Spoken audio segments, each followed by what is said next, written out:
I'm Bill Bradley, host of American Voices. Each week you can hear the show on Sundays at 10 a.m. with replays throughout the weekend. But today we have a very special show for you. In 1973, the New York Knicks, of which I was a member, won our second NBA championship. Well, it's our 40th anniversary of winning that championship title, and we're celebrating. With me right now from the 73 New York Knicks, Walt Frazier, Earl the Pearl Monroe, Willis Reed, Phil Jackson, and Jerry Lucas. We've all come together to talk about basketball, championships, and life. You don't want to miss it. It's coming up right now. I'm Bill Bradley. You're listening to American Voices on Sirius XM Radio.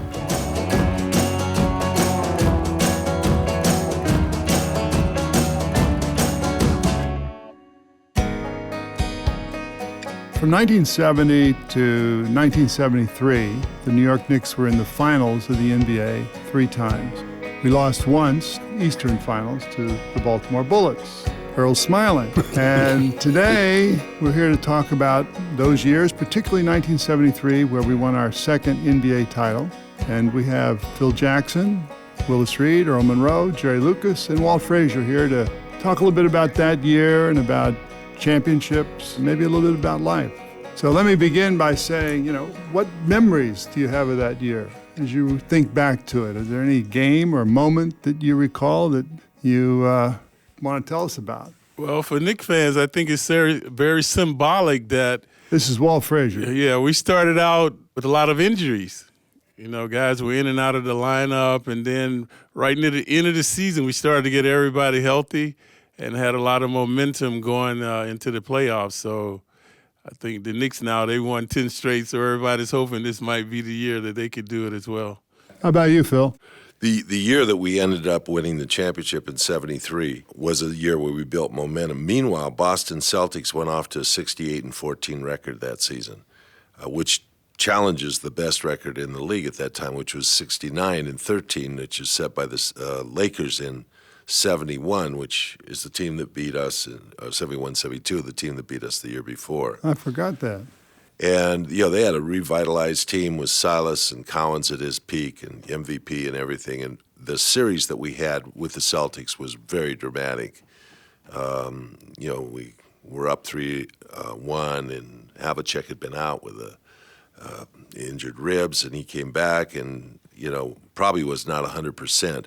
But we had to beat the Celtics Game 7 in the Garden, in that particular... Boston Garden. In Boston Garden. And the Celtics had never lost a Game 7 at home. And we had been moved from one locker room to the next locker room to the next locker room. In the fourth game, we were finally out in the outer ring. And the temperature inside? It's 32. There were 3 different dressing rooms. One of them had a 6-foot 2-inch ceiling on it.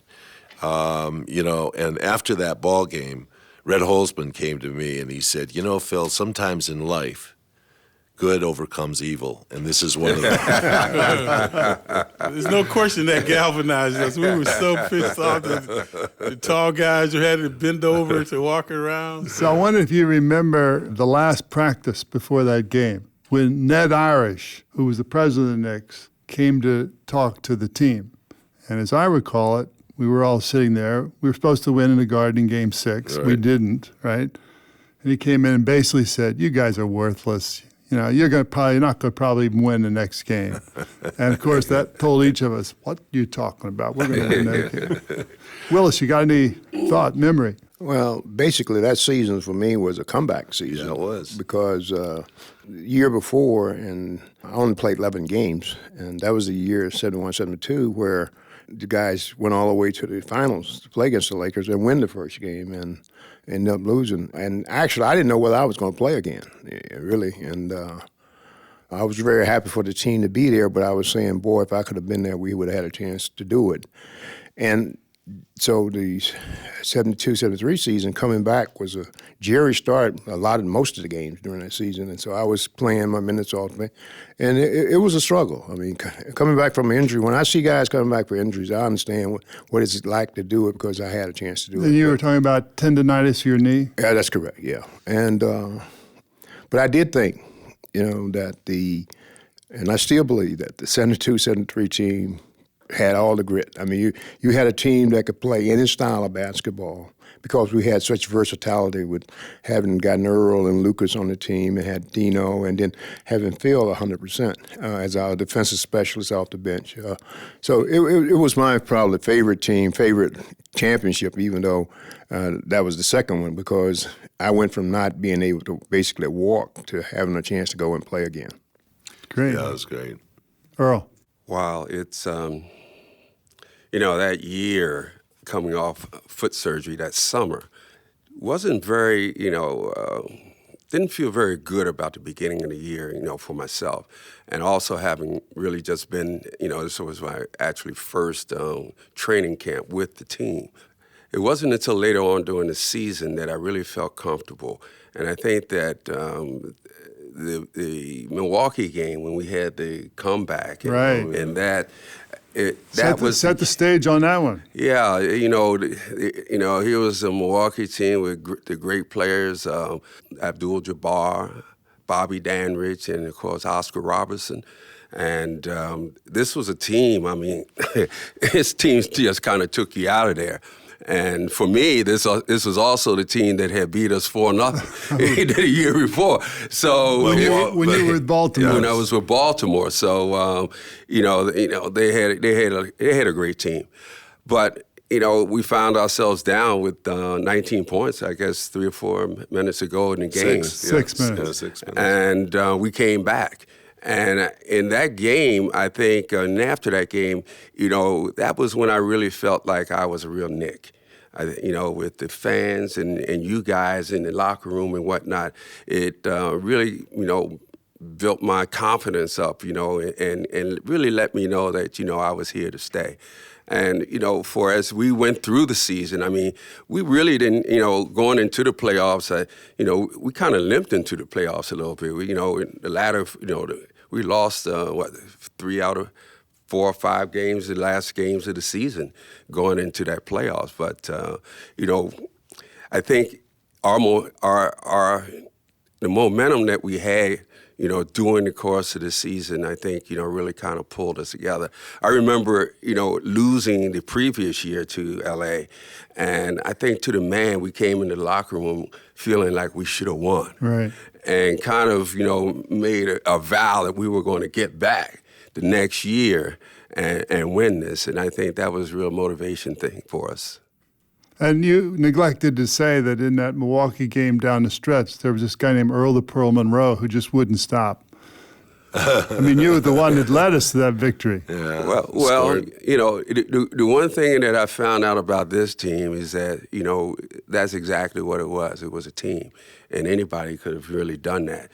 It's just the fact that, I was there and I did it. But, Clyde passed the ball to the side, and, Dave's hit the shots and went, it was, a total team effort. And I think that's the thing that I take away from this whole experience.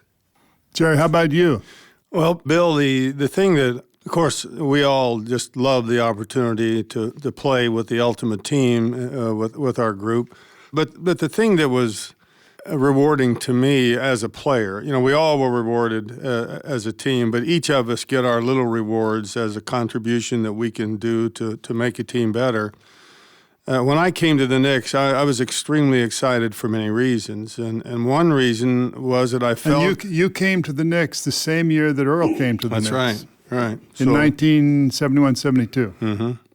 So I realized that I was going to have an opportunity to play the center position again. And I was a natural center. Growing up, I was 6'8" when I was 14 years old, and so I was always the biggest kid around. And so I obviously played the center position through, junior high, high school, and college, and in the Olympics. And then when I became a pro, I was a forward. And obviously that was quite an adjustment. I opened up my first 12 exhibition games, and we played 20-some of them in those days, against Bob Pettit, who, and many of us know, one of the greatest players who ever lived, and he made a monkey out of me, until I made the adjustment. But realizing when I was trading to the Knicks, the ultimate team, an opportunity to back up Willis and get back to my natural position, and I felt I could help our team in that position because of the advantage I had in one area on offense against these huge guys, Wilt and all the big guys in the league, Jabbar and those, and taking them away from the basket. And to me, that was enjoyable. And I had the opportunity to be in the center position and pass and do the things that I like to do so much to contribute to help make our team a better team. So. I can't repeat many of the things that those centers said to me as I drew them away from the basket. I remember specifically we were talking about the 7th game against the Celtics when we won for the first time, and that they had lost the 7th game. Of course, I was playing against Dave Cowens when I was in the game. And Dave, as we all know, is one of the biggest competitors and fiercest competitors who ever played the game. And, of course, I took him away, and I made several long shots, and, man, he was irate. He called me – the best name I think I can repeat that he called me was a major wimp, and there were many, many others because I was away from the basket. But, those were the things we had to do. We weren't the biggest, the strongest, the fastest, but we were the best because we all contributed in our unique way to help our team. But it was just a joy for me to have the opportunity to be back where I felt at home in that position and with a group of people that made me feel I was in a real family. So, Luke, in retrospect, do you feel cheated that you didn't have the three-point arc? Yeah. Well, of course, I think that many of us on that team did. I heard Wilt interviewed a number of years after he was out of the game. And Roy Firestone was interviewing him on ESPN, and he said, we had some great series against the Celtics and the Knicks. He said, thank God that we didn't have the three-point rule when we played the New York Knicks because nobody would have ever beaten them, So obviously I shot the ball farther than any center, maybe, who ever played the game at that point. But who knows what would have happened if we'd had the three-point line. So why did we win? Versatility. It was, Willis at our team dinner last night for the listeners brought up the idea that I think there were 7 of us that scored double figures. You don't see that in basketball. You might have 3 or 4, but very rarely do you see that in basketball where 7 players scored double figures. And Walt led us with, 19-9 or 19-8? I don't even think you scored average 20 a game that year, did you? He doesn't remember what he averaged. I bet he does. I think he averaged, 23? The championship season? Yeah. I don't know, maybe 20, 21 maybe. I think also feel teamwork. That's we it. personified team. Like everybody could bring the ball up the court. Dave had formerly played guard. Well, except you and Willis. Wait a minute. Red allowed me 3 dribbles. There's a dribble rule out there. Right, 3 dribbles. That's enough. Got it. 3 dribbles a pass. Red told Phil, look for Earl and Clyde. Don't dribble. That's true. But the versatility that, so many guys could rebound and push the ball up the court. And then in my talks about basketball, I always say Red had 2 things taught. Hit the open man on the offensive end, that everything will work out if you hit the open man, which we believed in, and see the ball on defense, which was his other maxim. But there was a third one. It was hit the open man, back up on defense, and the third was the hotel bar belongs to me. That's right, that bar. Yeah, that's right. He and Danny. But with the basketball end of it, he kept it very simple. He always said, hey, this isn't rocket science. And, we were taught how to support each other defensively. And I think that aspect of it played a big role in how we played because, obviously the Celtics were a great offensive team at that time, except for Paul Silas, who hit the long jump shot against us in, what was that, Game 5. Yeah, right. Game 5. Game 5. First one ever. 20. No, apologies, Paul. And I think it banked in, didn't it? But anyway, God. For that team and the Lakers and also Baltimore and the original playoff team that we went up against, they were all offensively minded teams that had really good offensive players, and so our defense had to shine, and Red took particular interest in that aspect of the game. We'll be right back with more of my conversation with my teammates from the New York Knicks, Walt Frazier, Earl Monroe, Willis Reed, Phil Jackson, and Jerry Lucas. Check out our Facebook page for more information about the show and to see pictures of my teammates and me. Our Facebook page is American Voices with Senator Bill Bradley.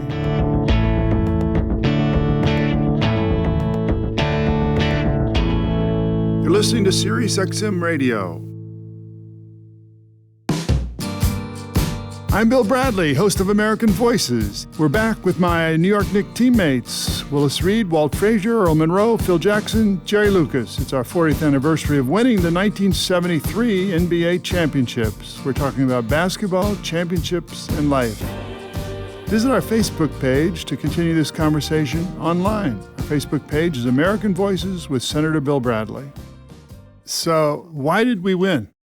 I think that, and I try and tell people about, how a team is structured. And one of the things I try and let everyone know is that, everybody on your team is a star. You've got your star rebounder, you have your star defensive player, you have your star playmaker, everybody on the team. And if you go down from man 1 to 2, everybody has his place. And I think the important thing in that instance is that everybody understands where their place is. And they go out and they make it happen. And when you do all that and conjunctively, it makes the team, and that makes you a winner. A lot of times when things go off, it's because those guys went away from what they knew they could do.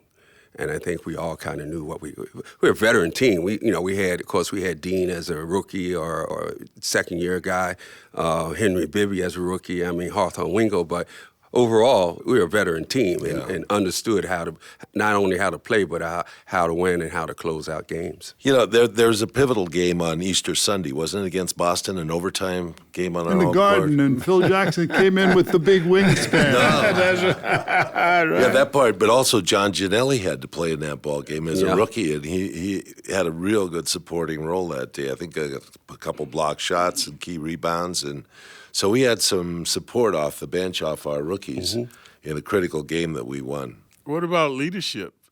Starting with Red. Multiple leaders, yes. Starting with the captain, who never let us let down, always on your case. I remember once Captain caught me coming in late at night, said, "Clyde, get your butt in bed, man. You're messing with my money." So I won't ask you, Cap, what the hell were you doing out? Where were you coming from? I was looking for you, Clyde. As I mentioned last night in our banquet the word intelligence, but I think this team had a dual intelligence. Not only were the players basically intelligent people, and I heard Allen Houston said to me last night, he said, as I've researched and looked at players, the great players, he said, the thing that I always realized, they were intelligent people. Well, this group were intelligent people, Rhodes Scholar, Phi Beta Kappas, on and on and on. We had IQ intelligence and sense, but we had a knowledge of the game and an intelligence of this game that was rare. We understood the game. We understood how it should be played. I'm just started to read Earl's book last night that you gave us. What's Bill. the name of that book? Earl the Pearl. And who publishes it? Rodale. Okay, there we go. Yeah, another plug. Everybody here, really, I've begun to read it, and I was really excited, and I'm going to continue, obviously. But we all knew how to play the game. As I read about Earl, of course, he talked about in the beginning and how he started and what he did. Same thing for me, 10, 12, 15 hours a day, learning the fundamentals, understanding the game, analyzing. That's one of the reasons I became a great rebounder, because I watched every shot, where it went and why. And I would even, as a young boy. What do you mean you watched every shot, where it went? Well, I cataloged it. God gave me a unique mind, and I used it. Okay. But every time anybody shot a shot or I shot, I watched where it came from, what the arc was, where it went and why, and I began to catalog those things away. And even there would be days when I would shoot for 8 hours and miss every shot I shot on purpose.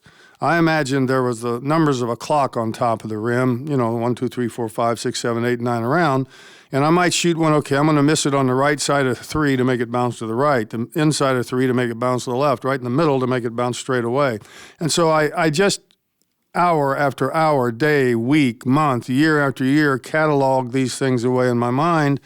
And, it helped me understand the game better. It helped me know what certain players, where the ball was going to go, where they liked to shoot it, all the things that they did. And all of us with a natural intelligence use our minds to be better basketball players, and that let us understand the game better than most other teams would and apply those things in a way that other teams couldn't. What about black and white? which people don't think about now. We're talking the 70s. You know, we were colorblind. Everybody on that team was colorblind. I mean, I remember Dollar reprimanding some guys talking stuff one time. Hey, we don't do that around here. So that was the other thing that brought the cohesion on that team. Yeah. One of the things as I evaluated our basketball team during that time is that I think all of us playing in a different situation could have been a better scorer, maybe been the leading scorer on a team. But what you end up with when you have a good team, you have the ability to understand that even though I could score 20, maybe I need to score 10 tonight because somebody else was having that great night. And I think that a lot of times in games, it's not the guy who has the 20 that help you win. It's the guy who comes in and score 2 hoops. We always thought, like when we played the Lakers, I always thought that the forwards were always good against the Lakers. I remember when we used to play against the Milwaukee Bucks. I always thought our forwards were good against the Lakers. Then there were certain teams that our guards were good against. And any night we get a guy who having a hot hand, it would be that who's got the basketball all the time. And I remember us running that 2-3-F for Bill Bradley in Atlanta, and he was killing Lou Hudson so bad. And Richie Guerin got on him and was raising hell with him. And Lou came across, and Bill had about 7 hoops in a row on him and had nearly 20 in the first half. And we ran the ball, and the second half we come out there, Lou had elbowed me. And I told Lou, I said, Lou, if you elbow me again, I'm going to kick you. Anyway, Lou ain't never had a fight, you know, because he was sweet Lou, right? And we ran that play again in the fourth quarter, and Lou elbowed. I mean, he hit me dead in my chest with his fist, and we had a fight. But I'm just saying, that's what would happen. I mean, if we had a guy who was having a great night on somebody, we knew who was going to get the basketball. And we knew who we wanted to do the fighting. People should know this about that fight. That fight changed the NBA because anybody coming off the bench after that game was fined. That was a broadcast back to New York. That fight went on for 15, 20 minutes. Our only player that didn't come off the bench was who? Walt Bellamy.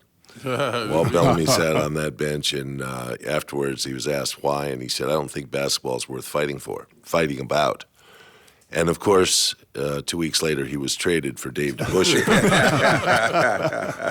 And that's when we went from big to mobile and small and changed the dynamics of basketball, basically.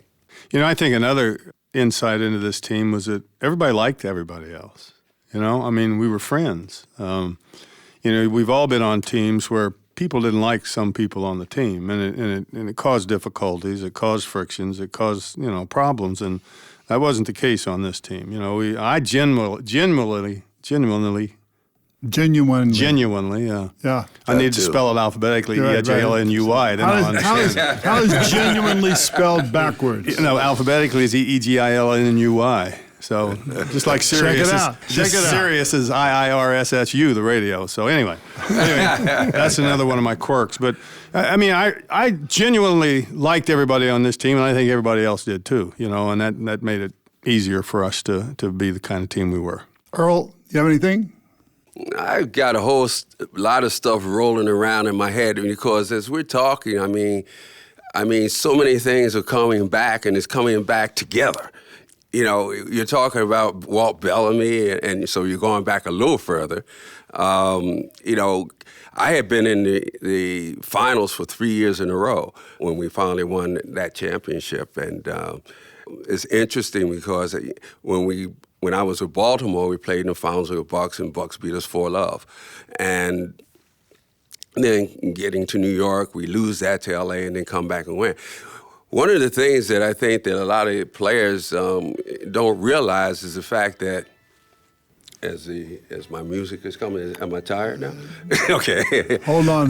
Jerry Lucas has got to turn his off. That noise came from Jerry Lucas. My phone. I'm sorry, I didn't turn it off. I apologize. S-A-K. Oh, no. Anyway, I think that, you know, guys, they finally get into a championship series really need to relish it. Having been there 3 years, I thought that, wow, this is what it's going to be for my whole career. This is what it's going to be like.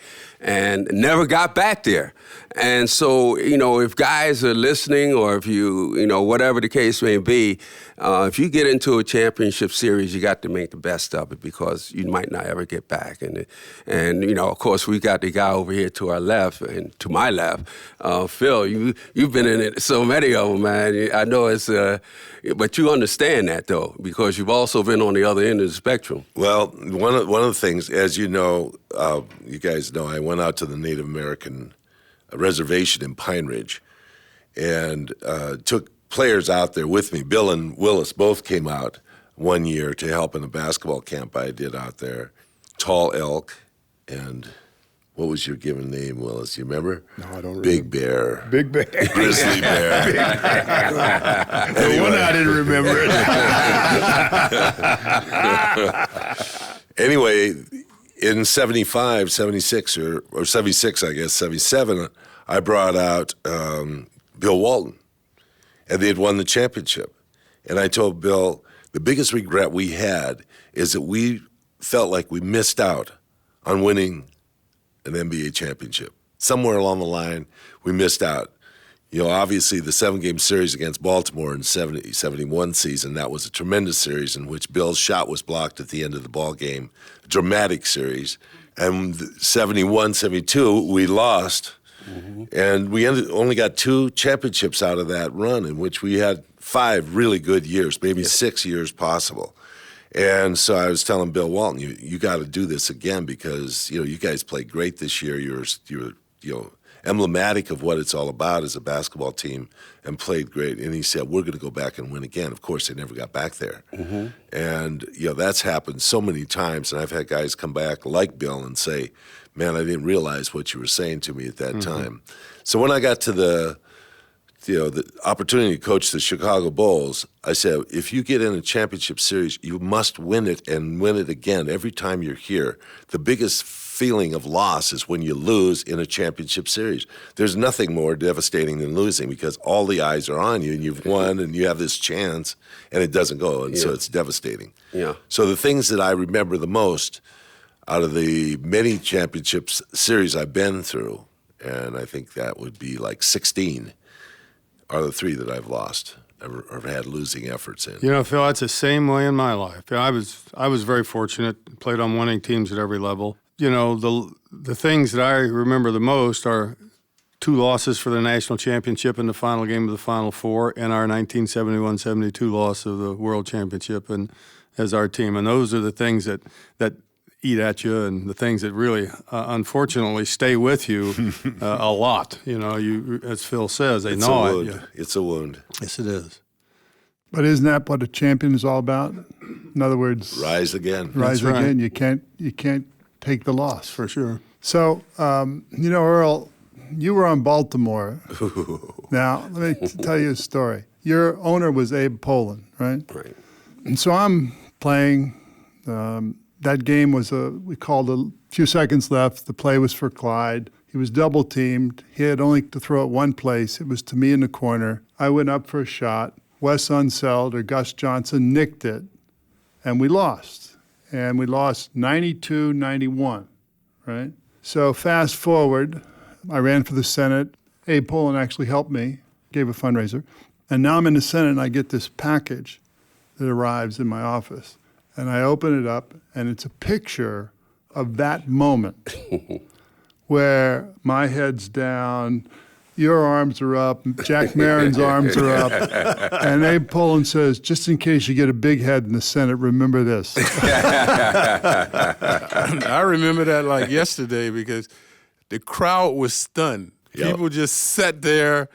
We just stood there. We could not believe that we lost that game. The magic ended all of a sudden. Right. But how'd you feel about it, Earl? Well, it was a kind of a deja vu for you, right? From the Baker League. From the Baker League. That's wonderful. Obviously, the Knicks were our mortal enemies. I mean, everywhere we turned, it was New York here, New York here. We have games in Baltimore. We have more Knicks fans in the stands than Baltimore fans. But, we had opted to try and, I think in my second year, we had opted to try and lose enough to play the Knicks in the playoffs. And sometimes you might get what you wish for. And we wind up losing that 4-0. And so then the next year we play in another series, a 7-game series, we lose that. And for me, it was basically all about competition. Let's go out and play, let's do this. And that series that we lost was probably the best series I've ever been in. It's all, told. And some people say, "Wow, you lost that?" Yeah, I lost it. But the games themselves, and the competitiveness against each other and whatnot, that's what filled me up in that, And that team, with Baltimore and the New York team kind of mirrored each other. I mean, when you look at the teams, they were almost the same, except for we had a different philosophy in terms of, and a lot of people get, because I talk about Bill Bradley and Jack Marin, they always say, well, Bill's on the left, Jack's on the right. Except one was left-handed, the was on the right-handed. But those were, those were great. I enjoyed playing, and one of the things that I missed coming to New York was those games. Really, So you came to New York, and everybody said, you're going to need 2 balls for this backcourt of Earl Monroe and Walt Frazier. Didn't turn out that way. In fact, plenty of people think, I would be right there, that there never was a better backcourt in the history of the game. So why didn't you need 2 balls? Wait a minute, I know what happened. See, there was a meeting between Clyde and Earl. And Clyde told Earl, listen, it's my ball, but I'll let you play with it some. Which is the same thing we told you guys.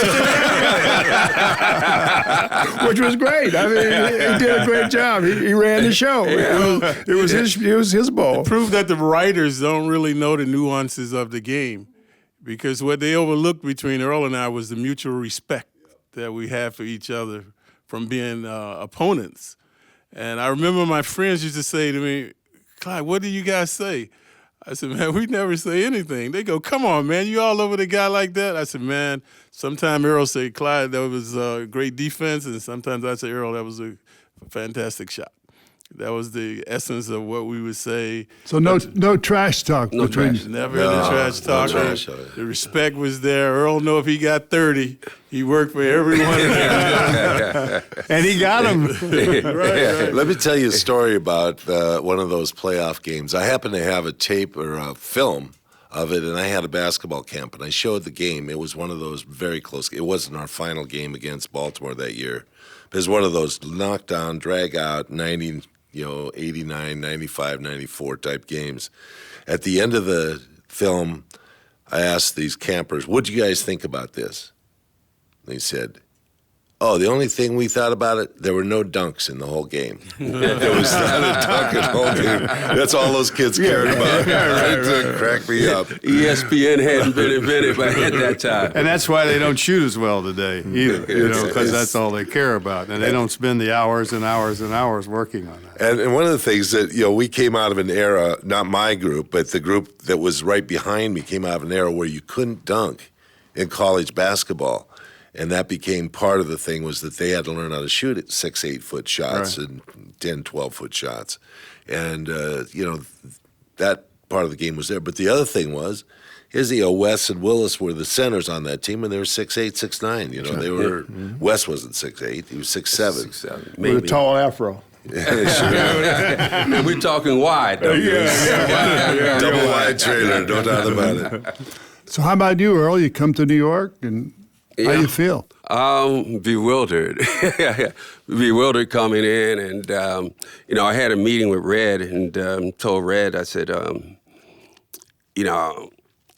don't want to start, coming here. And he said, I said, you got Dick Barnett here, and he's a starter. I don't want to come in and do that.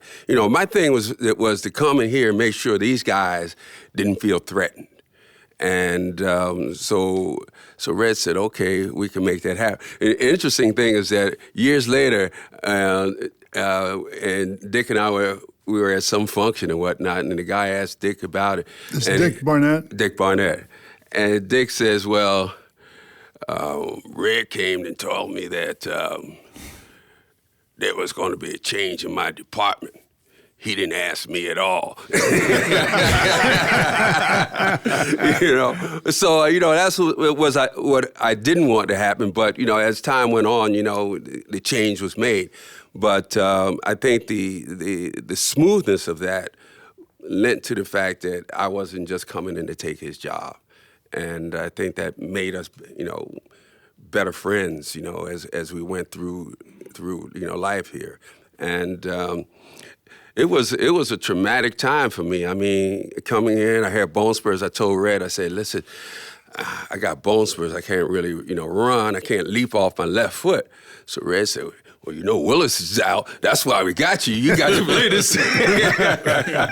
So I said, okay, I'll do this summer. So, we went on and did that, and you guys made me feel good coming into a locker room.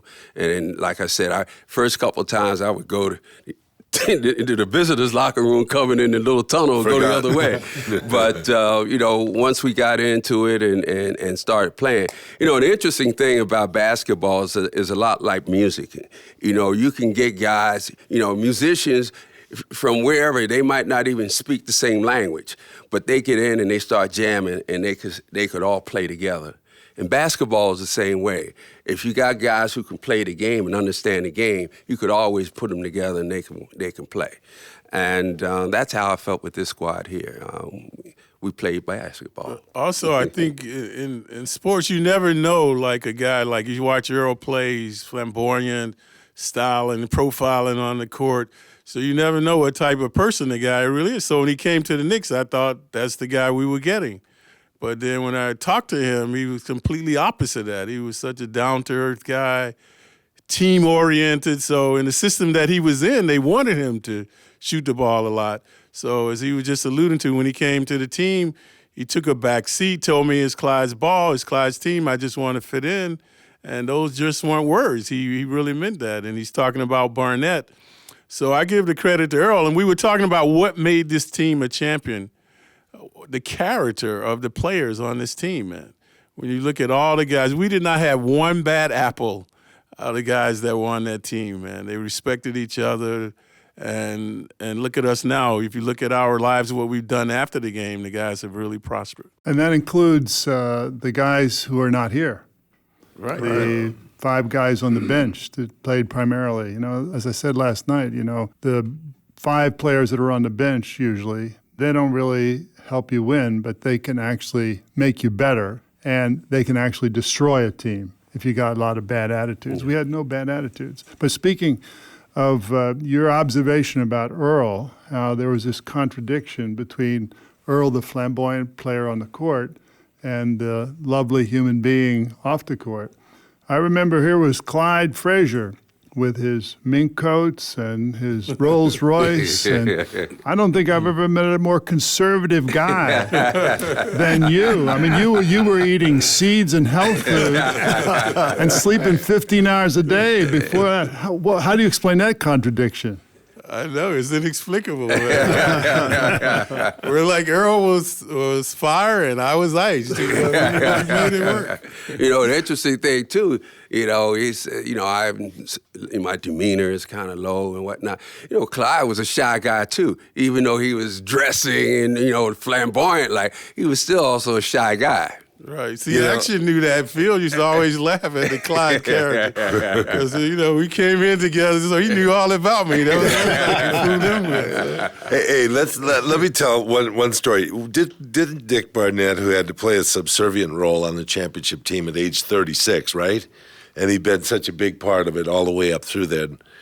Didn't he have one terrific fourth quarter in Baltimore in the series? And he kicked back for about 12 shots or 12 points or something. Wasn't that somewhere in game 3 or 4 in that Baltimore series down there? That was Baltimore. Yeah, in Baltimore. That was just hilarious and fun to watch. Yeah. That was great. So Clyde, you arrive in New York. Tell us about your arrival and how Willis Reed was there to welcome you when you came your first time to New York. I think he over-exaggerated that bill. Just a little bit here and there. Maybe he was 2 hours late. But I remember like maybe 45 minutes, I'm waiting. You arrive in New York. You're coming from... Yeah, I was first round draft choice, so my first time coming to New York. So Willis was going to show me around. He was going to pick me up. Leaving Atlanta, my parents were all telling me, don't trust anybody, those crazy people in New York. So I get there, right? I'm waiting for Willis, got to go to the bathroom, man. Scared to leave my bags. People come up to me. I'm like, I don't want to be bothered. So the captain pulls up in his convertible, like he's right on time. Hey, man, come on, let's go. Hops in the car. Then he's speeding down the highway, man. The cop stops us. Willis gets out and started tongue lashing the guy, man. Coming from Georgia, I'm like, I don't want to see this guy get shot, man. So Willis talks the guy out of the ticket. The cop didn't give him the ticket. So he drops me off at the New Yorker.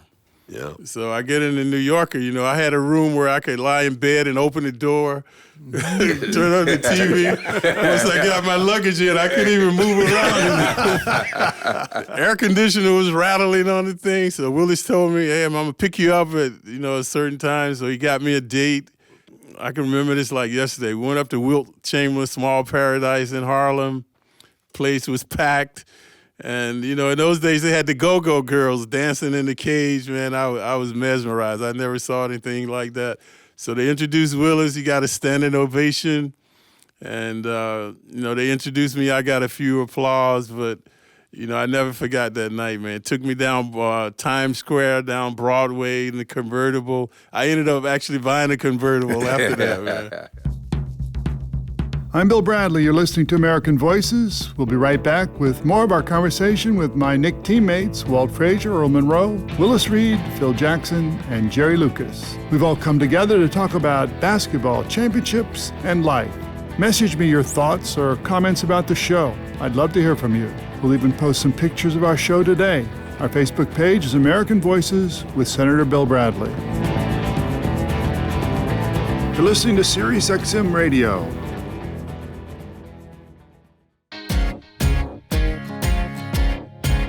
I'm Bill Bradley, host of American Voices. You're listening to Sirius XM Radio.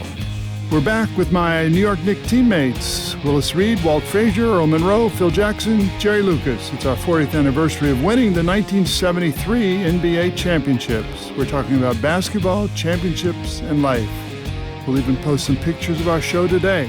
Our Facebook page is American Voices with Senator Bill Bradley. So what about the guys that aren't here? Dave DeBusschere, Red Holzman, and Danny Whalen. Let me tell you a story about Red Holzman real quick, because he picked me up at the airport when I came to visit on Memorial Weekend. And he had a convertible. Remember Red's convertible back then? He was a scout. He was the assistant coach and scout for the Knicks at the time, and Dick McGuire was the coach. And Selma was in the back seat with a couple lampshades, and he said, I'm bringing my wife in, too, because I live out in the island. When you go to Manhattan, you want to make your trip worthwhile. So we, come off, go to the Van Wyck, and a kid leans over the Van Wyck Expressway and throws a rock right down on the windshield of Red's car, breaks his windshield. And he just mutters a little something under his breath. And then he turns to me and he said, living in New York tries your patience, but you really have to understand how to live here. Not everybody can do it. And he kept on driving. And I was totally impressed. I said, this guy's pretty cool. He knows how to. I would have been pretty angry if that would have happened to my car. But that was my trip, and Red brought me into town.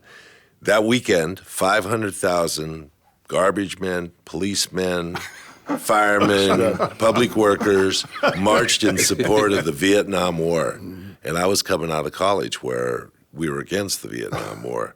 And I was like, oh, man, I thought New York was really a liberal place. This place is really conservative. Anybody else about Dave, Red, or Danny? Let me talk about Dave and Davy D. Probably you should be the one to talk about him. But I think when you start talking about a transformation of a team, when I first came to the Knicks, we were not a very good basketball team, and we struggled. And eventually, the team started to get a little better under Dickey. And finally, we made a deal. We got Bellamy and Barnett had been here since '65. And we had a game. We play, not a Wednesday night. I don't remember who we played, but Bellamy gets in foul trouble. I'm playing power forward at the time. And he goes out, and I have a pretty good game. I think we won the game, but we go into Detroit. And we're in the airport, and I guess Red said to me, he comes up to me, he said, how'd you enjoy playing center last night? I said, it was pretty good, too bad Bellamy got in foul trouble. So he said, well, who knows, you might be playing center a lot more. I figured Red give me the business like, used to give the key in your pocket. You're my key man and all that stuff. Well, lo and behold, by the time we get to Detroit to play Friday night, Comars and Bellamy got Detroit Pistons uniforms on, and the Bushers playing for the New York Knicks. And that was, to me, the transformation of all the stuff going back to when Hosman and Donovan talked about them building a championship team here in New York, was that they realized that Walt Frazier was ready to become the guy to handle the basketball, give the ball to him, and we're going to be a better team. And they realized that they were going to be better off getting a different kind of power forward than Willis Reed playing it, and put me back in the center spot, even though I was undersized. And that, to me, was the transformation. And when we got Davy D, I think that it just like turned the switch, and things really started to happen really good for us. What about Danny Whalen?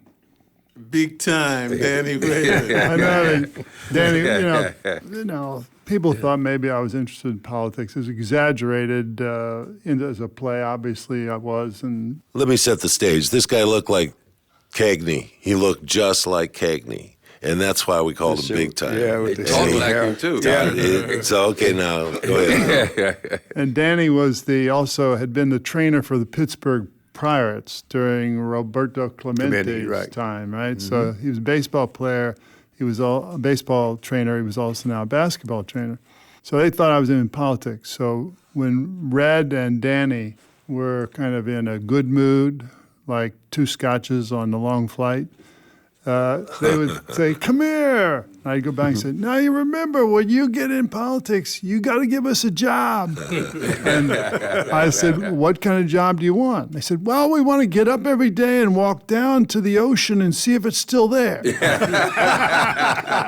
months on the Pacific, 6 months on the Atlantic. Danny carried in his kid, and Danny was not an officially trained trainer. He was a guy that learned the craft, and some of us used to tape our own ankles. It was not like he was. I not only tape my own ankles, I don't have any hair there. I taped him so But much. in his bag, he had something called the green weenie that he used to pull out once in a while, which was his lucky dog toy, which actually was a hot dog.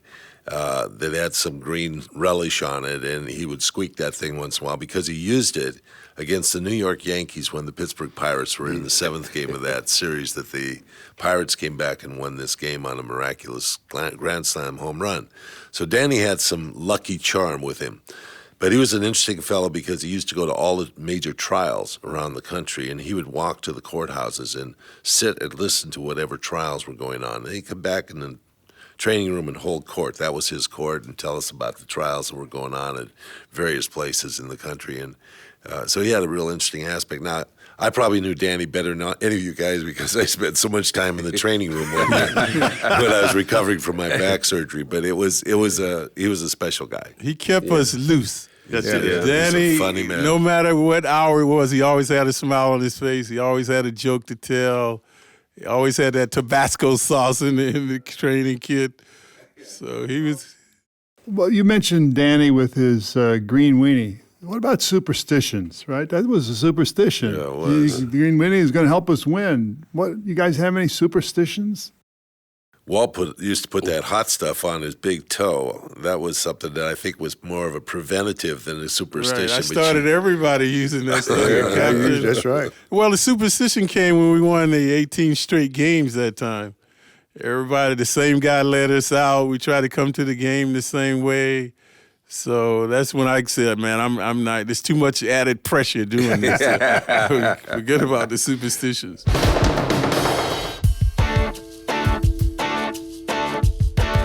There's more to my conversation with my teammates from the New York Knicks, Willis Reed, Walt Frazier, Earl Monroe, Phil Jackson, and Jerry Lucas. Part 2 of our conversation with the 1973 Knicks. That's coming up in the next hour. You wouldn't want to miss it. We'll even hear about our secret language. Lucas and I we'd talk the unknown language. Right, Jerry? Yeah. I mean, you know, I'd be coming down, a guy'd be guarding me. He'd say, "Hey, Jerry, And I would answer, and at least for the first couple of times that a defender had that, and before the scouting report said, ignore those two crazy fools up there, I would get a good shot.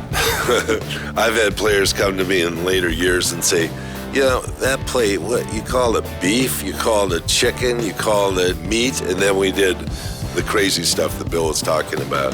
That was a well-timed thing, and it was a pretty good play for us. We ran it a lot. Coming up in the next hour. You wouldn't want to miss it.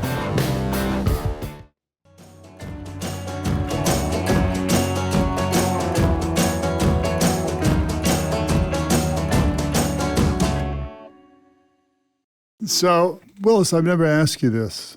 This is in 73, but in New York sports history, it's one of those very special moments. 7th game of the 1970 playoffs.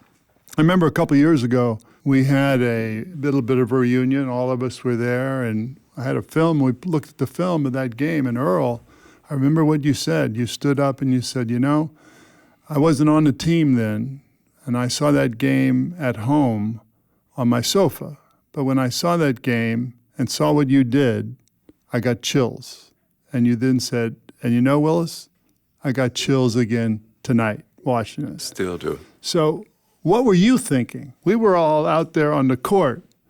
What were you thinking? I mean, what went through your mind? I mean, you were in there, and the Busher came by, I guess, and said, you know, if you can give us a few minutes tonight, big fella, we'll be okay. But then what was in your mind? What happened? Well, I knew that I was going to be able to probably play, but the level of play because of... Let me set the stage. You'd torn your hip flexor muscle, so you couldn't raise your right leg. Okay. And that was in the first quarter of Game 5, and actually, home court advantage was the big factor in that because we rallied and came back and won a big game. That was the big game. Then they go back to L.A. and Wilt has like almost 50 points, 60 points, almost 50-something. Anyway, he had a great game, and then I'll come back to New York, and everybody thought we were going to win. The biggest thing, all the guys came by and wanted to know if I was going to play, and you give me a few minutes we were going to play. The Busher came, and they were giving me all these injections. This was like a needle like this. This horse came. Horse. I mean, this was a big needle. But when you got that kind of tear it was. I mean, you can't. It's not like a joint where you put the medication in it and it goes around. But everybody said, "Let's go, guys."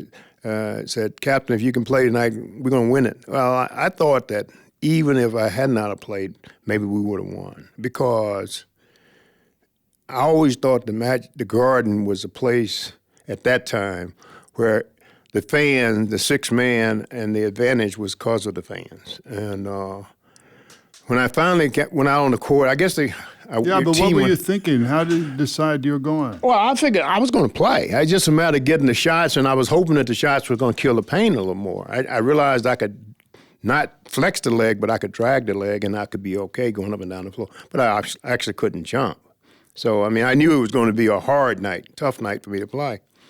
And I think finally when you guys went out without me, because Red said, "Well, we got to go," and I think they delayed the game a few minutes even at that.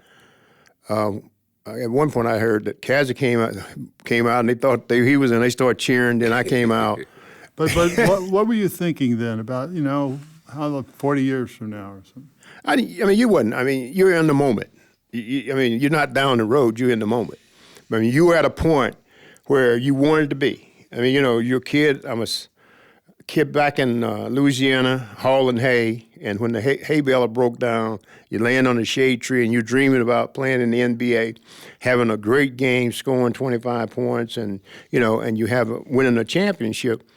And here you are at a chance to do it, and you're not 100%, and you don't really know what the outcome of what you can do, but I had already saw that, the year before we didn't win a championship because, we wasn't a whole team. Everybody wasn't there. And so I was hoping that whatever I was able to do, I could camouflage it enough. And I'm saying, here I am at the greatest moment of my life, the biggest moment in sports for me, obviously, and I'm going to go out and play the greatest big man that ever played in terms of points. The only guy to ever average 100 points, score 100, and the only guy to average 50 points per game. And I'm going to try to play him on one leg. I mean, there was not anything to my advantage in that whole. I mean, I was in a tough spot. But when I did go out on the court, what I did was to try to make sure that I didn't show that I was hurt. That my leg was bothering me. I took shots that I could make, and they short shots, and I made them, and I made the free throws and stuff.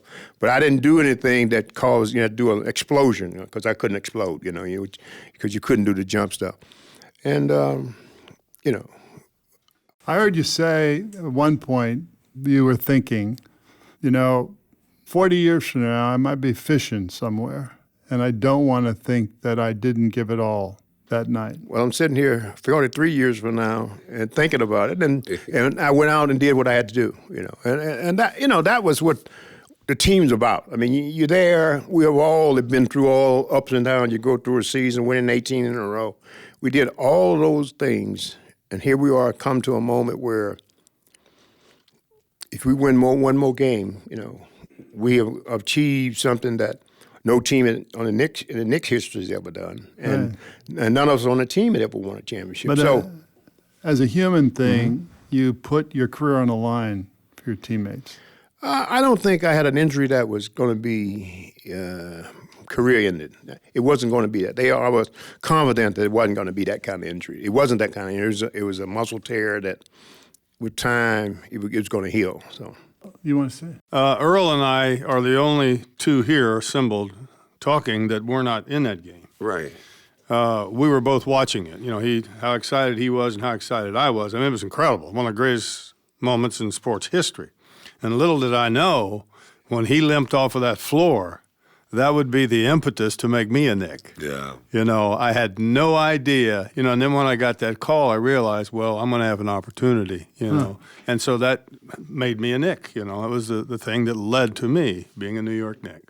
Well, interestingly enough, like you said, the game 6, they go back out to L.A. Wilt has this great game. Right. And then game 7 comes. Now, have you ever thought about why that they didn't go to Wilt with Nate Bowman as the defender in that 7th game?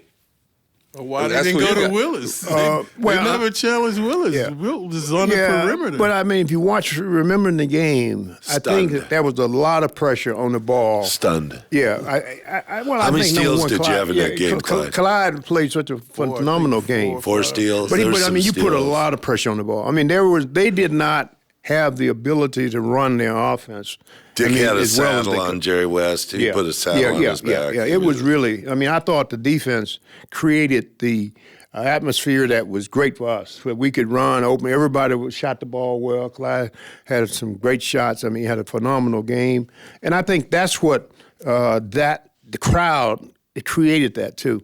And everybody said that Jerry West and the guys stopped and was watching me warm up. Well, I never looked down there because I didn't even want to look at them. I didn't even want them to think I was worried about them. I did. I looked down there. When you came out, man, they were mesmerized. Yeah. Chamberlain, Baylor, West stopped in their tracks, and I said to myself, we got these guys. It gave me so much confidence when I saw that, man. I was like, and then you make your first shot. And then you make a second shot. I go, this guy's been holding out on it. There's nothing wrong with this guy, man. So, not that this is important, but do you remember your stats in that game? Well, the 36 and 19, I remember. But ironically, when I left the locker room, like during the playoffs, Red would, like when we were playing the Bullets, Red would say, Clyde, forget about offense. Just stay on Earl. So this night when I walk out of the locker, he goes, Clyde, hit the open man. That's what he told me. But every time I did something, I was the open man. So, Phil, you're probably, maybe Russell, but you have 13 championship rings, 11 as a coach and 2 as a player. What's the difference between having a ring as a player versus having it as a coach? There is that idea of being in the fray, being on the field, being a warrior that you never get as a coach. You have that overall perspective of how you want to see the game go as a coach and what you can do to help change the atmosphere on the field or on the floor as a coach. But you want to have instilled that before the game. One of the things that we didn't mention going into Game 7 of the Boston Celtics series, you talked about Ned Irish coming in and talking to us, was the film session that we had before Game 7 against the Celtics when Dean Memminger ended up having that terrific game. And they were setting up court picks all the time during the course of this series. And Dean Memminger was saying, I need some help with the picks. And Red said, get through the picks in explicit terms. Get through the picks. And he did the next day, didn't he? He got JoJo White, and he nailed him. But that was what you wanted to have happen when you stepped onto a court in the 7th game on a visitor's court. And I've been there as a coach and lost in my first year coaching the Bulls to the Detroit team in the 7th game of the Eastern Conference Championships. Daunted, Scottie Pippen had a migraine headache. John Paxson had a sprained ankle. We weren't totally healthy, but our shots were short. Theirs were going in. There was something in the stadium that was keeping that team going, and Willis picked that up by saying the 6th man in Madison Square Garden at that time was dramatic in stilting what the Lakers could do. They couldn't actively do the things that they normally could do. They didn't have those kind of games. So which is better, winning as a player or a coach? Back to that. There's a sense of joy to see these kids come together as a team when you're a coach, and of the overall perspective of winning. But it's not the same as winning as a player. Winning as a player, you can let it loose. You just, there's nothing that can top that feeling as a player because you've been the warrior on the front and you've been out in the battlefield. You're like a general sitting back in the headquarters, sending the troops out when you're the coach. Actually, congratulations, man. I mean, that's awe-inspiring, man. Maybe no one will ever do that again. Never. In this day and age, man. So I don't know if you reflect on that or not, but you're not coaching and doing anything now, but you have so much knowledge, wisdom. Are you going to squander that, or were you going to waste that, or are you going to get back into the what game? Are you trying to make Phil go back to work? No, he's trying to make a little news. Okay. I have opportunities, Walt, to do some things, and I'm weighing them. I had to weigh them against some health issues, obviously, but I'm weighing them. And I agree. I think that there's been a lot. I mean, we all know what it feels like to be on a team and we kind of know what it takes as players to be there and how to put together these kind of incremental moves don't just happen. We talk about, Bellamy and, Comines were starting, and then, we make it 2 starters for 1 and Dave DeBusschere. It kicks the whole thing off, and here we go. And, teams are loaded in many more ways than that in present-day NBA. They have contract, problems. They have cap discrepancies they have to take care of. So it's really hard to build teams now the way we were able to join and build a team together. I'm Bill Bradley. You're listening to American Voices. We'll be right back with more of our conversation with my Knicks teammates, Walt Frazier, Earl Monroe, Willis Reed, Phil Jackson, and Jerry Lucas. We've all come together to talk about basketball, championships, and life. That's coming up. I think the three-point arc has been devastating for the game. I totally that's the agree. first time I ever heard you say that. I Totally agree agree. 100%. Absolutely. And you used to say, when we played, the game was about finesse, you played with your feet. Yes. Now the game is about strength, and you have to play with your upper body. It's coming up right now. You don't want to miss it. Message me your thoughts or comments about the show. I'd love to hear from you. We'll even post some pictures of our show today. Our Facebook page is American Voices with Senator Bill Bradley. You're listening to Sirius XM Radio.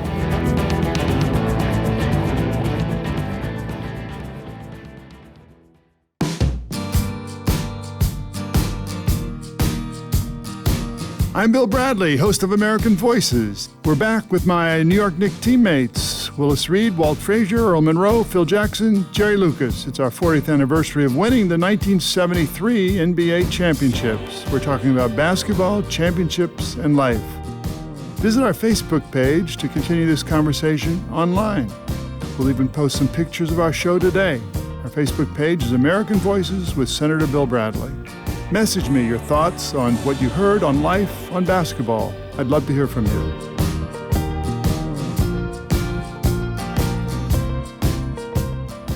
So, Jerry Lucas, once during your time in New York, I ended up at a party where you were, and Bobby Fischer was there. Oh, boy. And I told Bobby Fischer that you had memorized the first column of the first 110 pages of the New York phone book. Bobby Fischer is the great chess master. Said, impossible. So we go in the other room, and Fischer says, okay, number 15 from the top on page 62.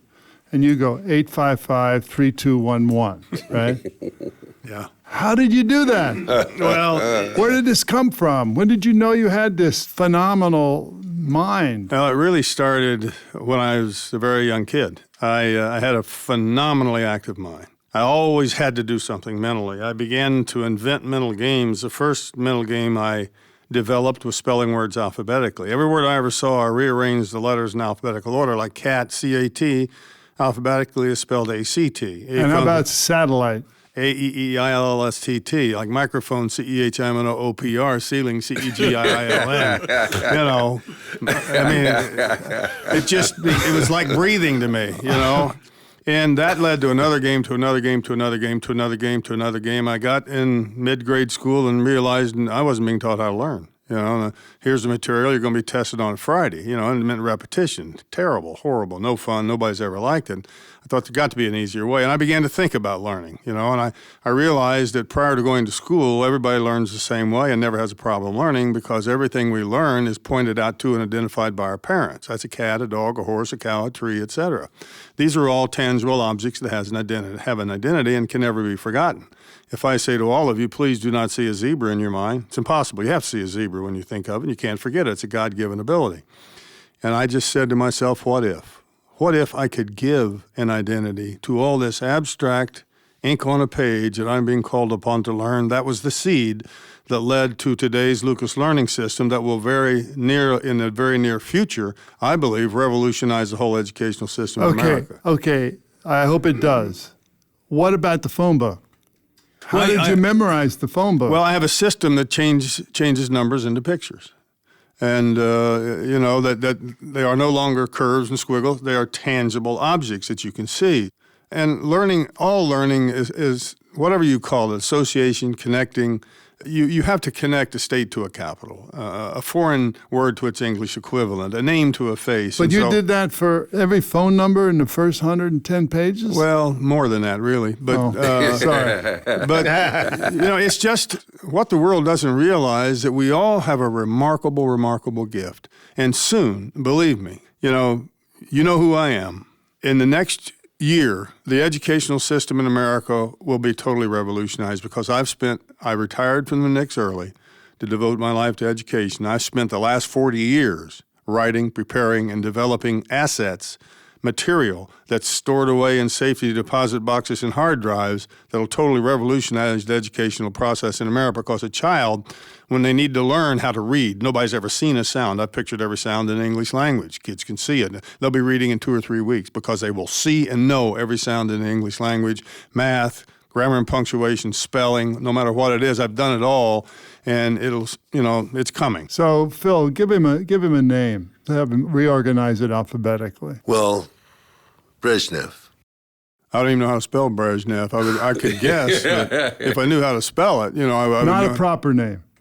How about microphone? CEHIMNOOPR.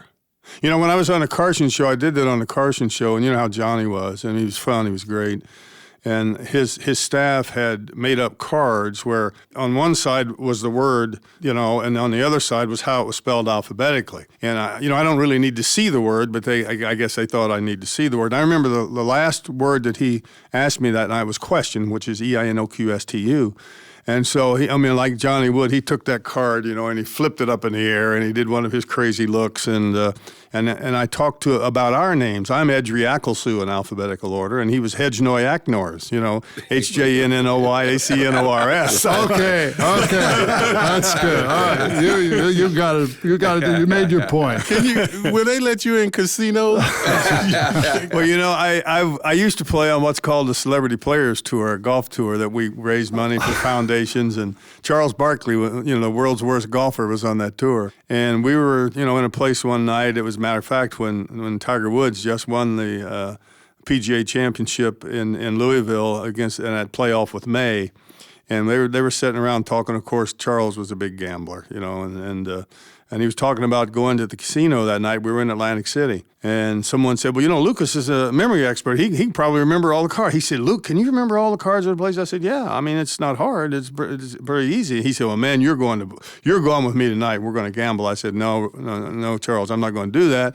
And I said, they use 6 or 7 decks anyway, and they'll shuffle them too quickly. But you might be good luck. Come with me. So I go with him.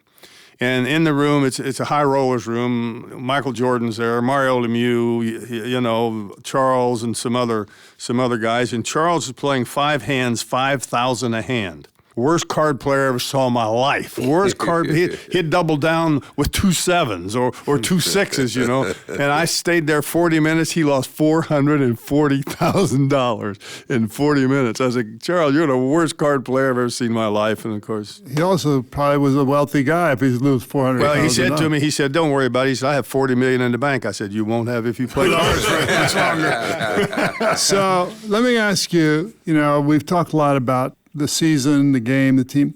What's the bond, do you think, among us? We're a marriage. We're a unit that was, in one sense, married. We're family, man. Yes, we are. We're family. We're married to each other and became a family, and that's the way I look. When you put your hand in the huddle together, it's all together. When I see you guys, I get the feeling like when I go to my family reunion and I see relatives. Yeah, that's right. I really get that feeling. Do you think a lot of it came from the fact that we had to share rooms? And that was part of it, that we had roommates back then. I thought it was always great. I thought it was always good to have a roommate. You know why? Because some nights you needed to be able to talk to the other guy and complain about the game, or you talk about the funny things that happened in the game. It's so many great things come out of me having roommates. Right. It was, to me, was one of the most enjoyable Cap, things. you liked them because you always had a rookie roommate. You could manipulate it. But not all the time. Red kind of got that a little later, but I've had veteran players. So Earl, like when we were rookies, right, we go to L.A., Chicago, Willis come up to you, Clyde, you don't need your tickets, do you? No, Captain, I don't need it. You don't know anybody out here. Right. You don't know. You're from Atlanta. You don't know. Wow. It's interesting. Over all these years, everybody's done their own thing, different things and whatnot. But I've always felt, a sense of pride of the things that our guys have done. And it was almost like, it was an extension of me. For the things that you've accomplished. And that's just a wonderful feeling. It's not a feeling where you have to call somebody and tell them this and that. It's a feeling within. And when you get around people, they know, you don't have to say things, outwardly. You know it from your heart. You know what, you know your people. It's just like Bradley and I could look at each other and the back door is wide open.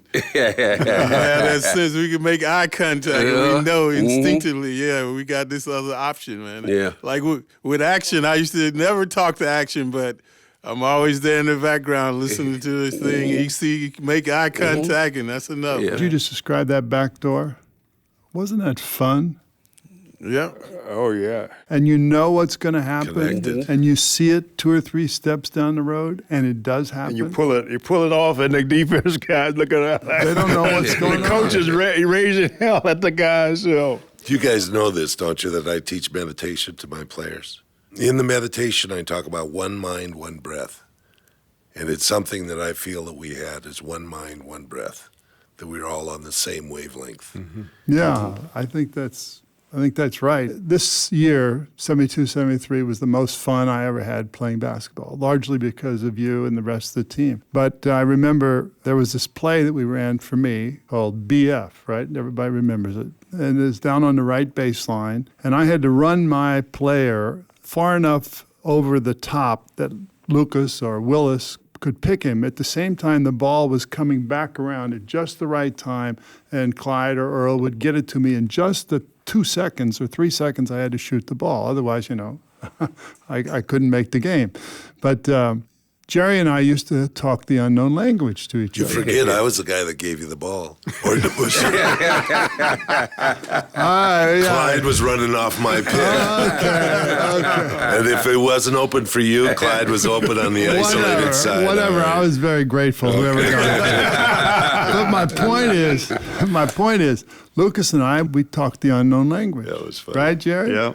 I mean, I'd be coming down, the guy'd be guarding me. He'd say, "Hey, Jerry, And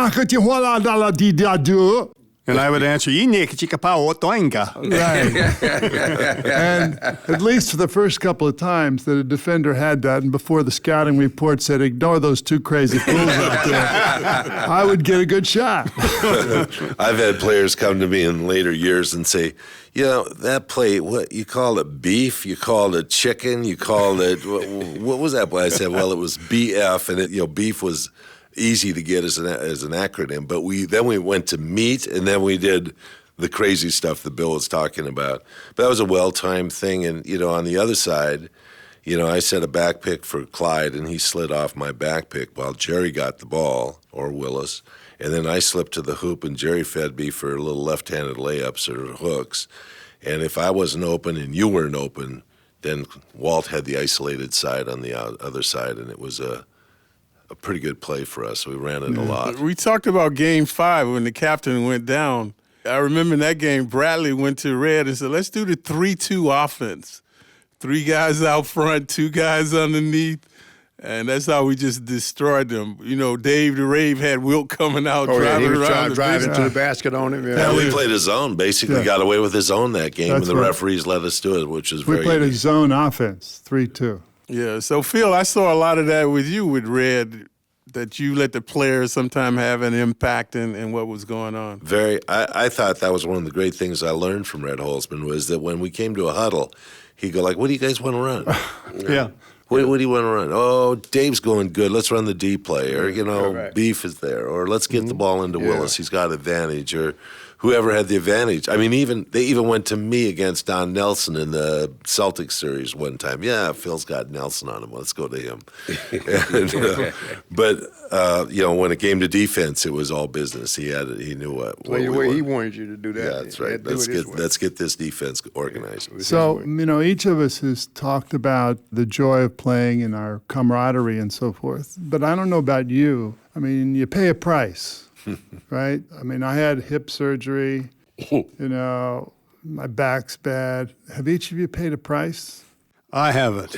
You haven't. I thought Clyde was going to be the only one that said he had it. Because of all those seeds he ate. Yeah. I've been very fortunate, Bill. I've had no knee, no hip, no ankle, no joint problems whatsoever. So I've been blessed and very fortunate and very grateful and thankful. I've followed some of the problems that, former teammates have had, and it's only logical, with all the jarring and jumping and banging and things that we did for all those years. But I've been one of the fortunate ones. What do you attribute that to, Luke? I don't know. God-given. God-given. Yeah. I think it's genetics. My father and my great-grandfather lived to be 107 years old. How many wives did he have? He had 6 children? wives and 37 children. Thank you, Jerry. He outlived them all and kept having children. So I think that I was fortunate to get that genetically, which has made a difference in my life. How about you? Yeah, I'm like Luke. I've been pretty lucky.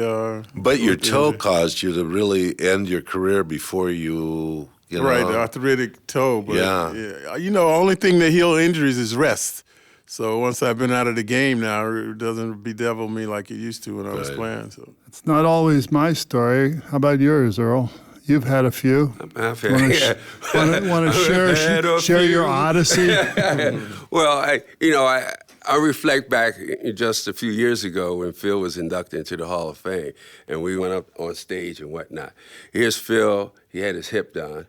He had a cane. You had a cane, and I had a cane. We all we were all up there with our hips and whatnot. And it really goes back to when we started playing basketball. We started playing basketball on hard courts. That concrete, man, and that none of that gave. And and we suffered for it later on in life.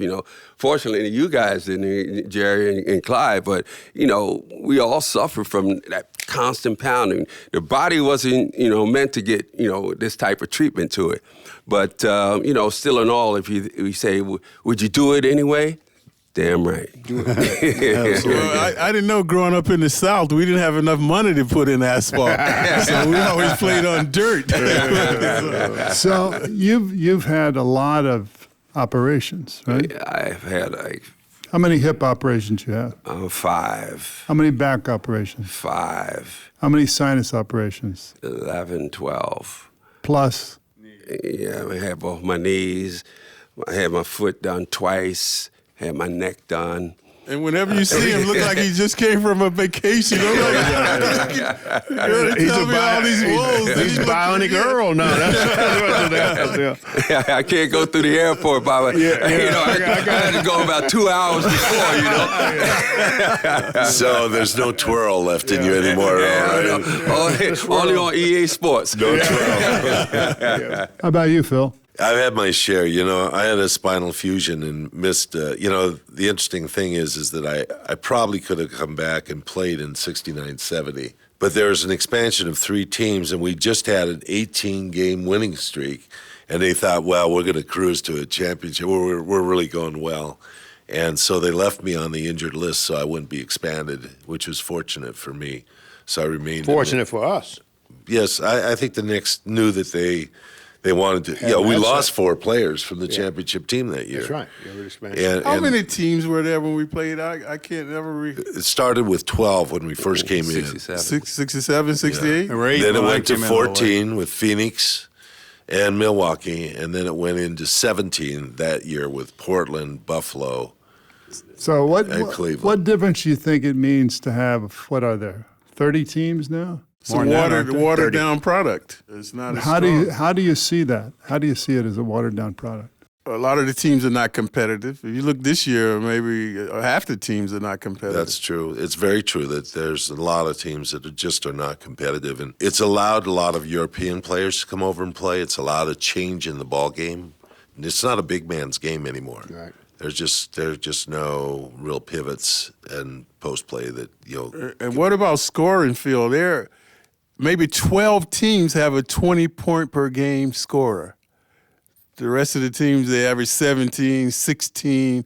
And when we played, that was unheard of. Even when they expanded, somebody on that team was going to average 20 points a game. That's very true. It's become mired. The game's become a bit mired. Yeah, so why isn't there pivot play? Well, Shaq was responsible for changing the rules of the game, and so the game changed, and so all the defenses now become anything you want to play. So you can front and back a center, basically now.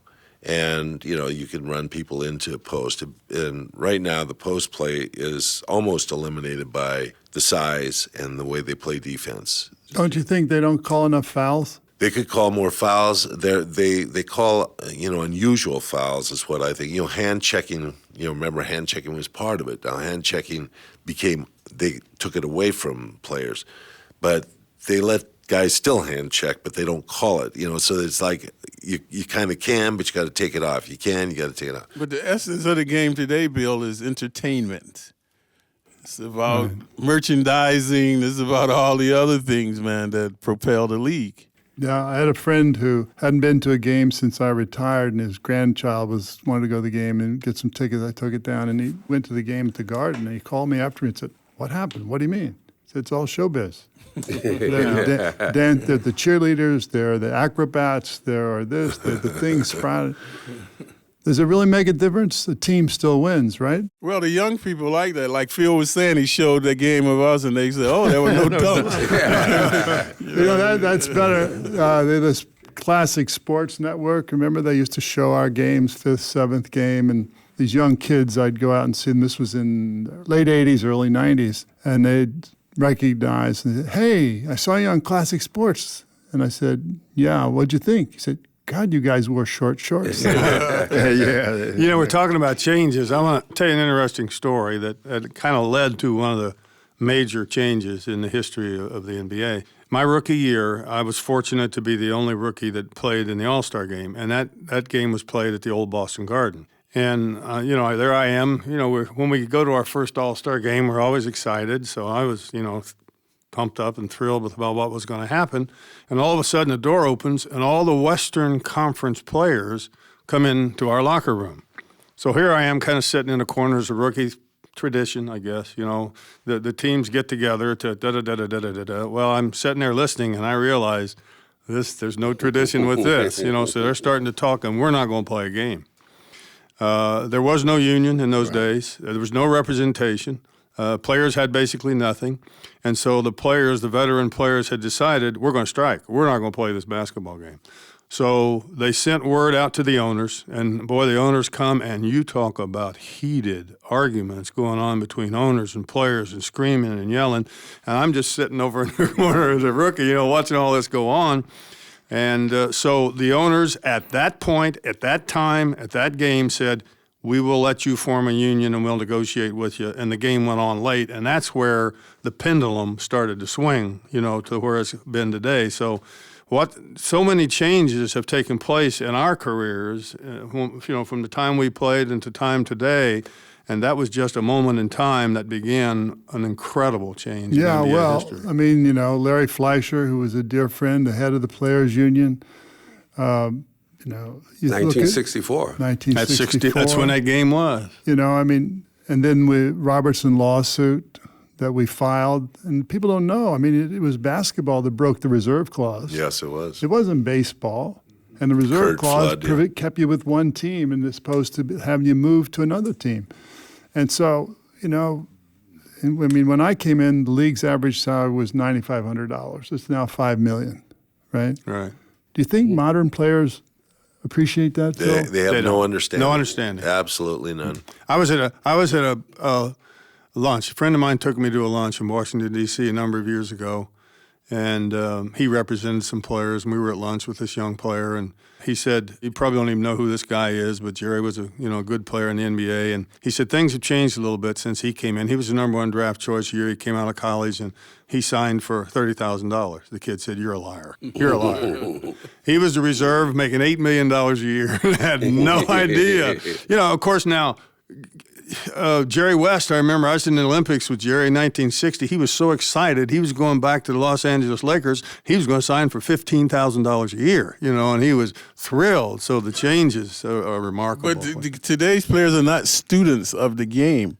See, we go back to George Mikan. We know all the former players. These players, a lot of them start with Dr. J, and they go forward. So why don't players know the fundamentals? Unfortunately, high school coaching and the basketball that takes place most of the time in that age group is moved into AEU. And in AEU, it's become a sport where it's about giving kids an opportunity to shine. And so they teach a lot of one-on-one things. Example, when I run a basketball practice, My practice begins with learning how to pick the ball up on dribbling, how to dribble correctly, how to use footwork.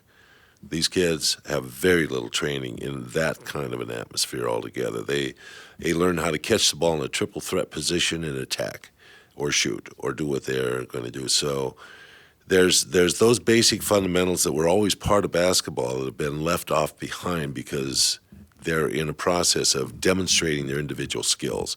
And so it's all about how to break people down and how to kind of attack and be part of a scoring opportunity or machine.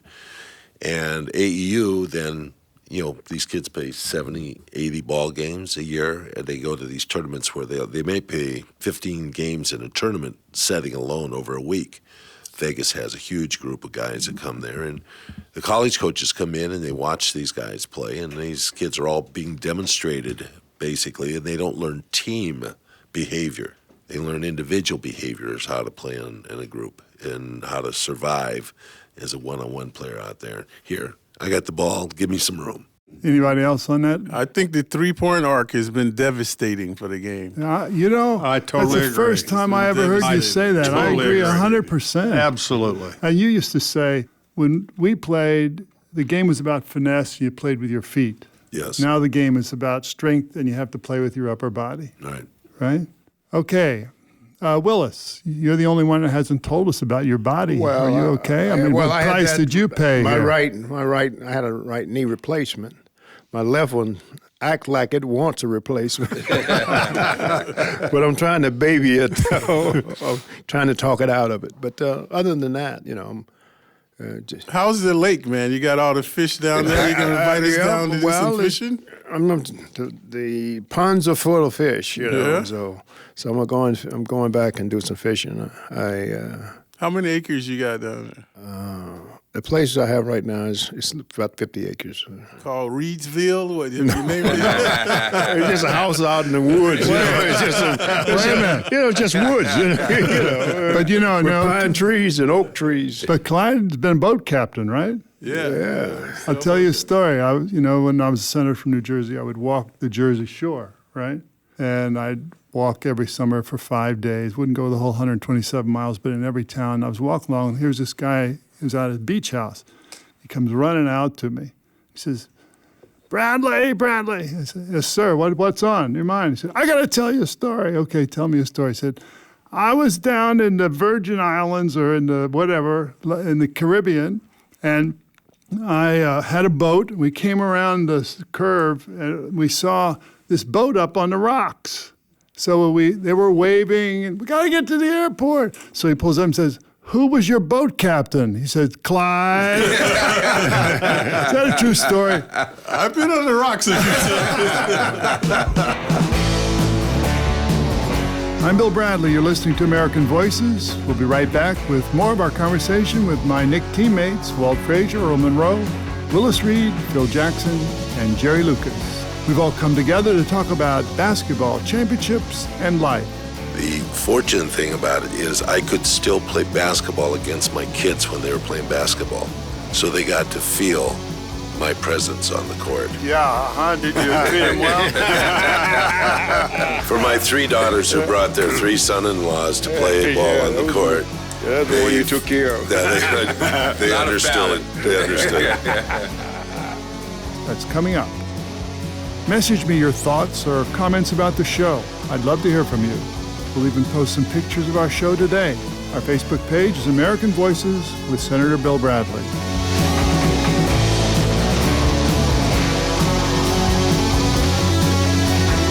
You're listening to Sirius XM Radio.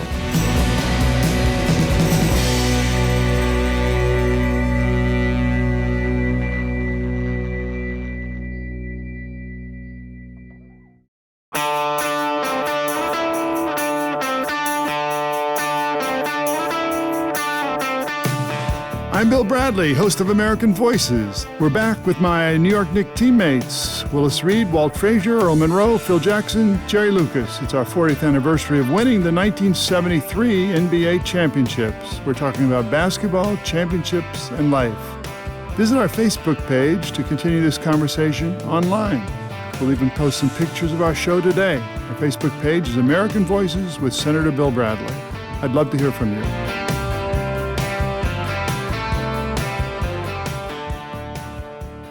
Okay, look, I just want to know one last thing, and that is, what do you tell your children about this experience?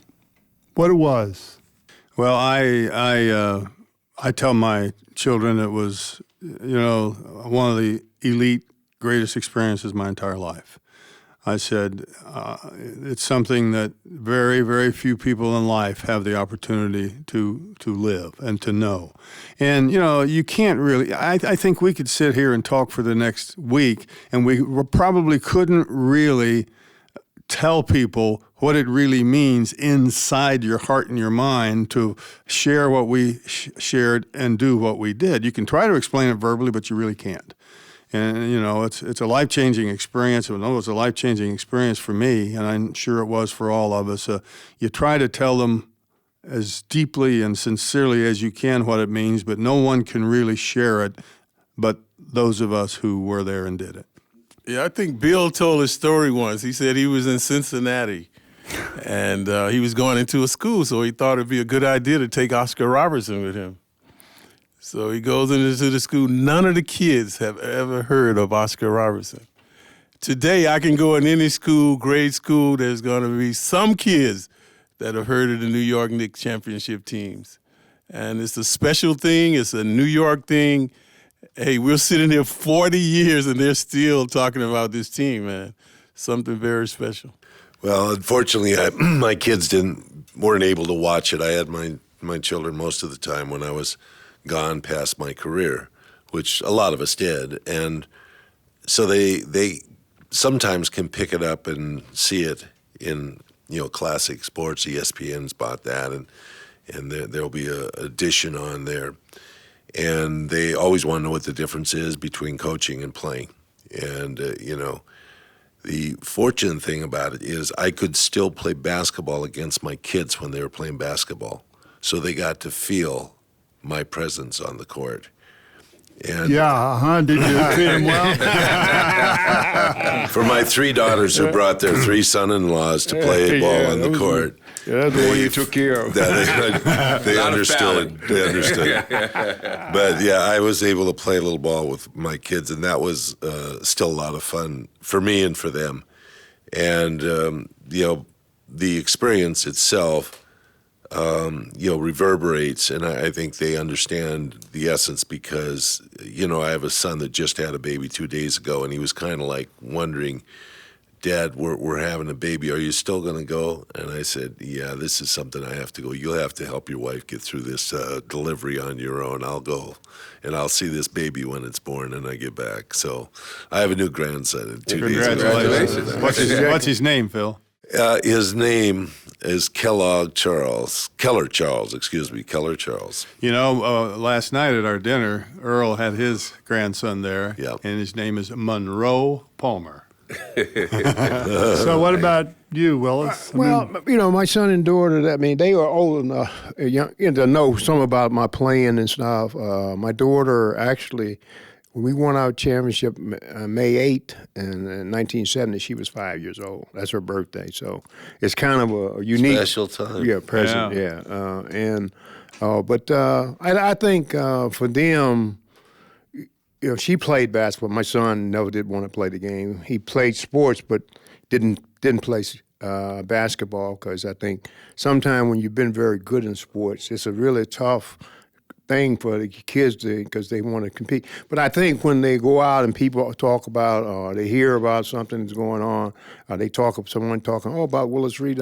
They enjoy that. They like the fact that Dad is pretty famous as far as what he did in New York. And I think one of the things that happen to you as you go through your life, wherever you travel, the amazing thing, because the way New York was and the media coverage during that time is that you get on a plane. I've never gone on a plane somewhere and somebody didn't recognize me or talk about the Knicks. Which is kind of unusual. I don't know whether maybe it was because of the way the media was at that time. It was the media capitals and all. And the most time they talk about not the 73 team, they talk about the 70 team. And in a lot of ways, our 73 year, which I think was our best team, was the forgotten team in terms of what our accomplishment was. It wasn't the first, and I think the first is always first is special. always big. Yeah. You're right. But there's been, there've been a lot of people that said they saw me play. And I look at them and I go, hey, come on, you're 40 years old. You didn't see me play. No. Well, you got to be some white hair on your head to see me play. So, Earl, how about you? Hey, well, obviously my kids are kind of old. But what do you tell them about what this team is and what it means? Well,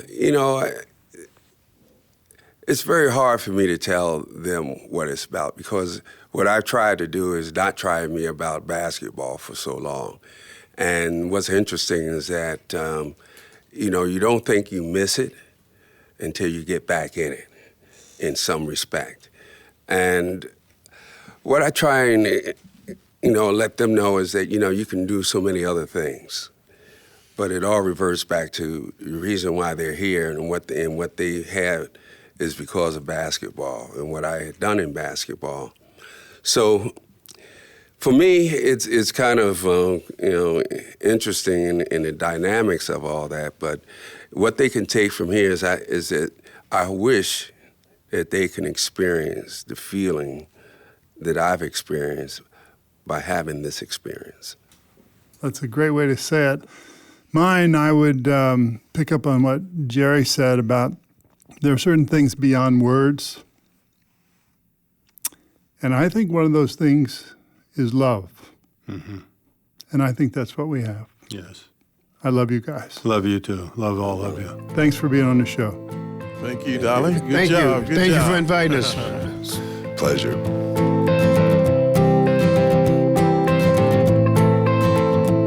I've been speaking with my Knicks teammates, Earl Monroe, Phil Jackson, Walt Frazier, Willis Reed, and Jerry Lucas. Catch my regular weekly show, American Voices, Sundays at 10 a.m. on Channel 124 with replays throughout the weekend. The conversation on the 1973 Knicks doesn't have to end here. Message me your thoughts on what you heard on life on basketball. I'd love to hear from you. We'll even post some pictures of the show today. Our Facebook page is American Voices with Senator Bill Bradley.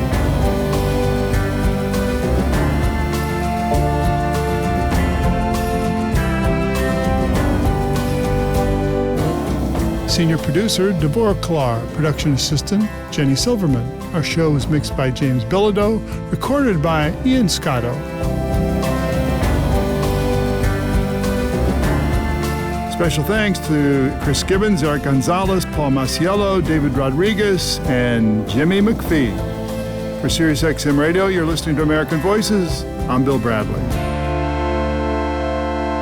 Thank you for listening to American Voices here on my YouTube channel. For more interviews celebrating the goodness and creativity of the American people, click the subscribe button below.